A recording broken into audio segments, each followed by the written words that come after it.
तो दोस्तों आज हम 8 इंच मटका में टेस्टिंग करने वाले हैं। तो दोस्तों वीडियो में काफी मजा आने वाला है, तो वीडियो को लाइक कर देना, चैनल सब्सक्राइब जरूर कर देना दोस्तों। तो चलिए आप लोगों को स्पीकर दिखा दे, फिर टेस्टिंग करते हैं। बाउंस एम्पलीफायर के साथ दोस्तों टेस्टिंग करने वाले हैं, तो चलिए आप लोग दिखाते हैं, ठीक है। तो हेडफोन जरूर लगा लेना दोस्तों।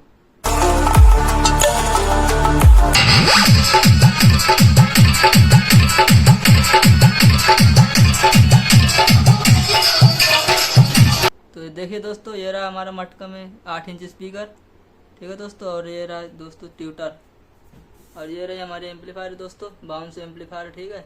इसी से हम टेस्टिंग करने वाले हैं। तो चलिए आप लोगों को म्यूजिक चालू करते हैं, फिर साउंड सुनाते हैं, ठीक है। तो हेडफोन जरूर लगा लेना दोस्तों।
हमारे 8 इंच मटका टेस्टिंग आप लोगों को कैसी लगी कमेंट में जरूर बताना दोस्तों। और वीडियो को लाइक कर देना, चैनल सब्सक्राइब जरूर कर देना दोस्तों।